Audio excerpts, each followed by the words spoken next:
Welcome to Midweek Liberty, a program where we hope to inspire your mind towards critical thinking. I'm Reverend J. Dylan Proctor, but I'm not alone here in Cord Purgatory. Also with me here in the studio is Anthony Allegria. And in our program today, we're going to be discussing a recent incident involving voodoo. We're going to be discussing superstition as opposed to admiration and the problem of choosing certain virtues at the expense of others. We're actually going to begin with the story of this recent incident involving voodoo, and I really want to frame this conversation about the idea of superstition and how different that is from admiration. We hear this common claim in our culture and all throughout the West that superstition is the root of all religion, and I really want us to challenge that today. But for now, Anthony, would you go ahead and share with us this recent incident? Recently in Massachusetts, a 5-year-old girl was permanently disfigured as a result of a voodoo ritual.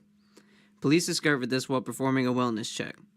According to the information we have available to us, this incident took place over the course of several days, the middle of this January, 2018. According to the police, the ritual was being performed by two sisters who were attempting to exorcise a demon causing the girl to misbehave. The girl who was the subject of this ritual has an 8-year-old brother who has helped reveal the details of the situation. According to the boy, his sister was tied down on multiple occasions while the women would blow fire over her face and slice the girl's arms and collar area, using a needle-like object and drawing blood. Also, some sort of substance was poured over the girl's face, which caused stinging. In the midst of this, the women were threatening to cut off the boy's head using a machete. Aside from threatening to cut off the head of the boy, the women also rubbed a plant-like substance on the boy, including on inappropriate areas of his body. The sisters who performed the ritual are named Peggy Labossiere and Rachel Hilaire. They were arrested but denied harming the children. The children's mother is a hairdresser, and Labossiere is one of her clients. All right, so we can all agree that this is bad behavior, but there is a serious question we have in response to this. Why would people be convicted to do this in their home? Why would they be convicted to do this to the children around them? So one of the popular themes we have in our culture is that religion emerges from superstition. Imagine you've heard this at some point in time. Anthony, is this something you've heard in your life? Oh, yes, of course. It's pretty widespread. Yeah, it's pretty widespread. It's often made by people who are atheist, or they may be any sort of thing, and they're usually hostile towards Christians, and they make this because they want to discredit anything that they can associate with religion. It's really a way of just discrediting things.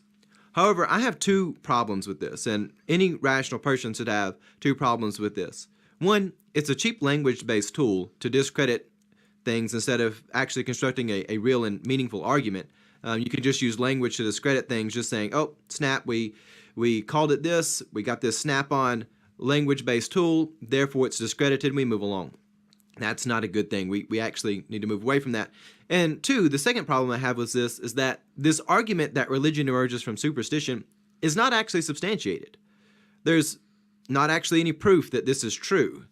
And the logic itself falls apart quite quickly as we look at history, and we look at especially the history of the West, and we see that the Judeo-Christian values which have brought us where we are, they're able to transcend time because people admire something about the good.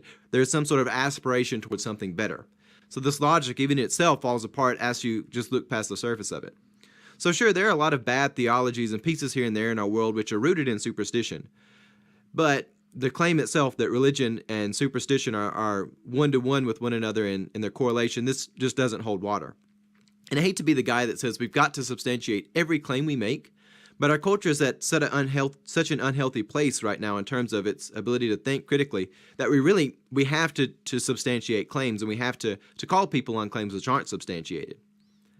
Yeah, and I'd like to add to that it is pretty annoying having to substantiate claims that we really shouldn't have to. I mean, there's always the constant argument over something that is clearly morally wrong, but someone will stand up against it. They'll say, whatever this political issue is, there's nothing morally wrong about it, Yeah.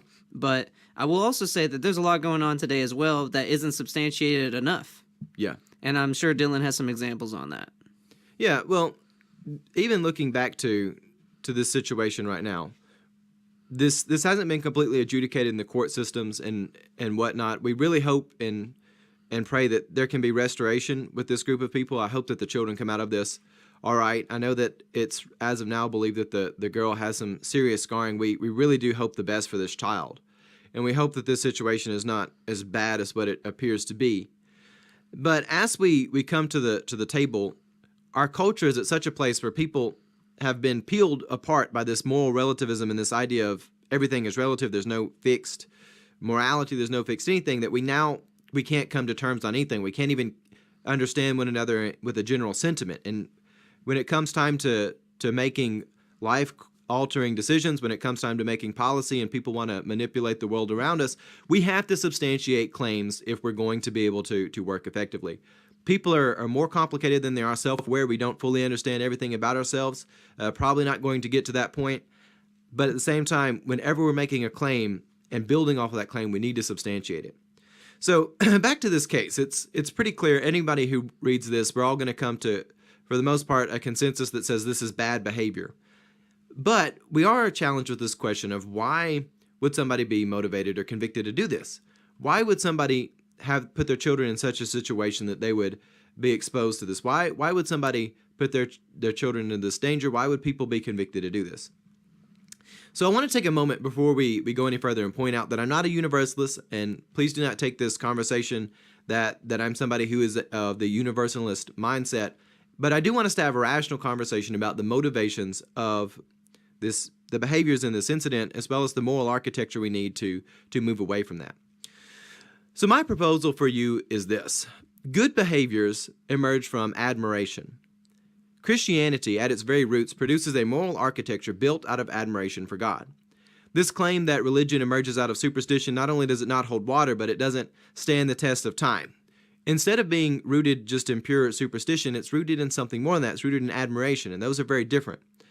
Sure, there are practices that have been within the church, there have been practices outside of the church which have emerged from superstition, but the ones which are able to transcend time, the very architecture that Christ has placed upon our lives that we're to follow and live, it is something which improves humanity. It never moves people towards chaos. It takes people away from that when people are sincerely living it out.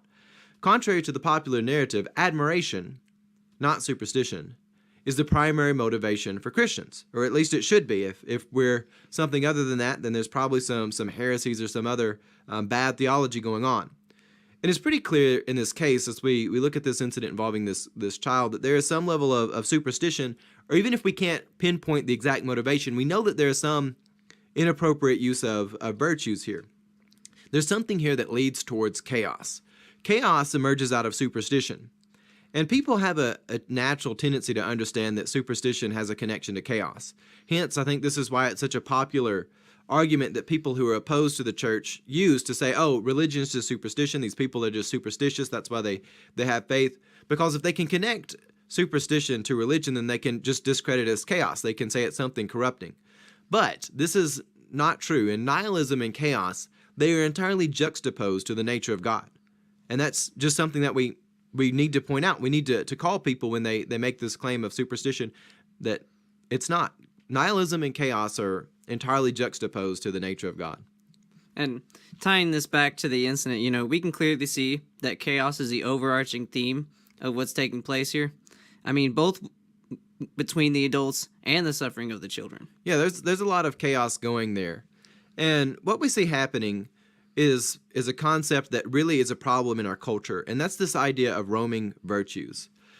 And we've talked about this before. If you are familiar with any of the Kingdom of the Logos programming that we have, we've talked about roaming virtues. And it's this idea that you pick one virtue and you just love that, but you don't care for the others. This is something which is quite a big problem. And we, as a society, we need to get back to having a solid moral architecture. We need to get back in the church and get back to building a holistic, well-rounded morality. Obviously, these ladies were convicted on some level that this child had a demon. And there's clearly something going on here where their conviction overrides any other sensory input they may be having. Furthermore, you can see that some sort of superstition has caused them to overlook their rationality. And contrary to what pop culture also may tell you about faith and rationality, God encourages reason and rationality. We can find this even if you look in the Old Testament, places like the wisdom literature in the New Testament, the Paul's material, the Pauline letters, they're filled with the challenge to renew your mind. And even if we look at the traditions we've had over the last 1,000 years of people like Thomas Aquinas, the divine gift of rationality is something which is very precious. And even the very notion of us being created in the image of God, that is extraordinarily consistent with the call of wisdom and reason and pursuing the actions which come out of critical thinking. So good behaviors emerge from admiration of that which is good and virtuous, and bad behaviors emerge from the rejection of critical thinking, the embracing of superstition and chaos. That is where the bad behaviors come from. These women, they had some motivation, whether it be of good intent or not. We can't really tell. And again, I don't know them, so I'm not going to pass judgment on their motivations. But something was there that allowed them to create a system of thinking which they were so dedicated to that they had no situational awareness or rationality in that moment. And that's something we really need to think about.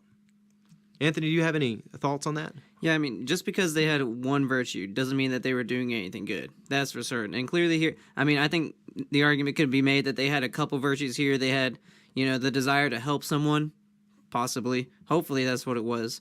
Yeah. And they also they certainly had, it seems, the virtue of faith. But what they had faith in was the wrong thing. Yeah, and that's the thing. We're not justifying their behavior by saying they may have had good intent. What we're pointing out is sometimes you can have good intent, but picking one virtue can actually lead you to do terrible things. They can do tragic things and even evil things when people pick just a single virtue. Famous theologian and thinker of the 20th century, G.K. Chesterton, in his book Orthodoxy, makes the claim that when a religious structure collapses, the danger is not in the vices being let loose, but the danger is in the letting loose of virtues. And this is a really important thing, because the virtue of helping a child, people can all sort of come to terms with.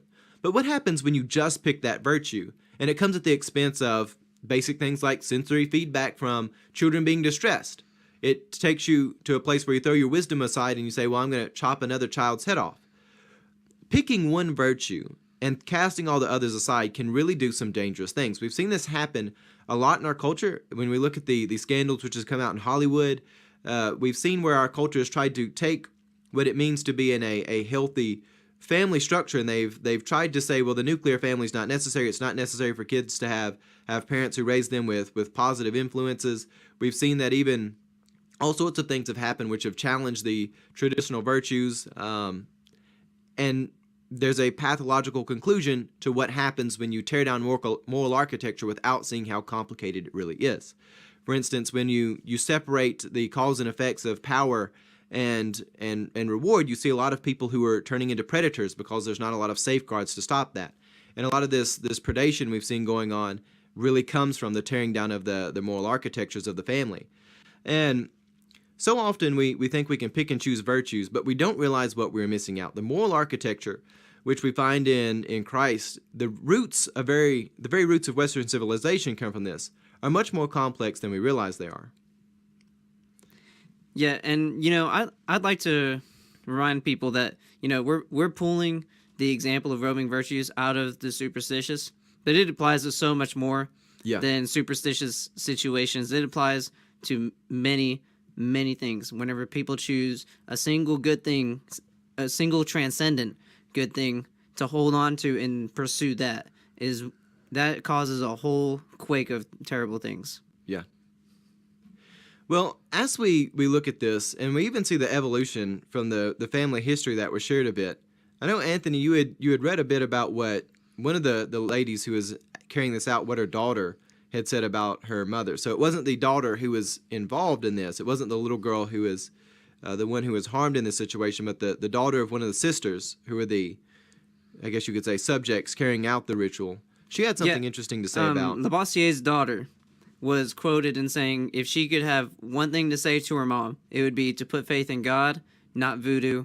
It's not her. And that's really a super specific and simple way to say what we're expressing here also. You know, that she's got her faith in the wrong stuff. And well, even more than that, you were saying that her mother actually started off as a Christian and then moved away from that into the voodoo. Oh, yeah. At one point in time, according to Lavoisier's daughter, Lavoisier was a Catholic and was quoted by the daughter saying that voodoo was devil worship. Now, later on, whenever her sister moved in, the aunt of the one making the quotes it said that her voodoo started to intensify. And the daughter actually remembers a similar ritual being performed on her, but it was only with oils. Yeah. No fires or anything like that. She actually was kicked out of the house for not agreeing to the more intensifying voodoo that was taking place. Yeah, so just to be clear about that piece of the story, the two sisters who carried out the ritual on this 5-year-old girl and also this boy that was involved, in the past, one of the sisters was a Catholic and the other was into voodoo, and when the two sisters moved in together, the influence of one somehow was also on the niece/daughter, and they were performing rituals on her, and the one sister actually left the church to go into voodoo. And she went from having a mentality of saying voodoo is devil worship to then being involved in it. So that's interesting as well. And this brings me to the point of we've got to get back to the church, simply for the fact that our society needs a moral architecture, and also because it's just the calling we have placed on our lives. If we want to have a healthy society, it really starts from having healthy individuals. And again, I'm not a universalist. I'm not the one making the utilitarian argument that we need to be in church because of the utility of the good morality. But I'm saying this is a byproduct that our society must recognize. When we get to the point where we say we're casting out the moral architecture, it takes all of 5 seconds to say those things are of the past, they're not relevant today.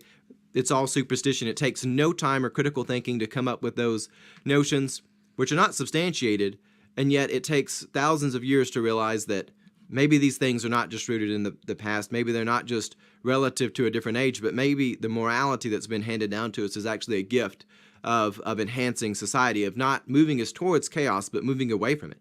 And that's really one of the things we've got to recognize. The church has to recognize the need for teaching one another morality and building the moral architecture in our communities. We've got to get back to that.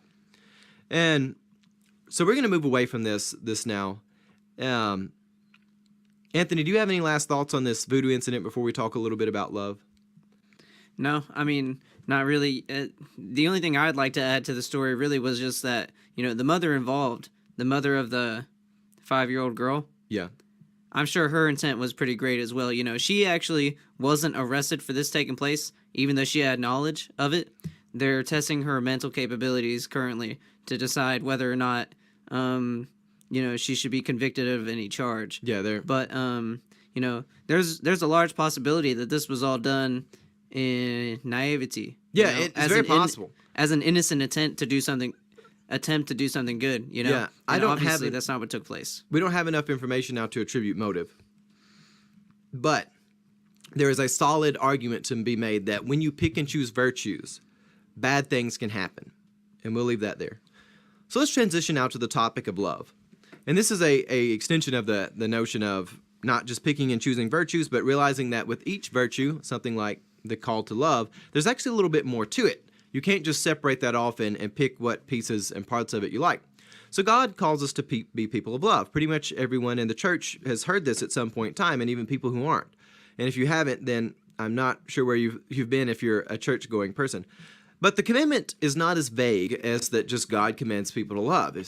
We often make it out to be something very simple, sort of like a one-word platitude, but it's actually quite a bit more than that.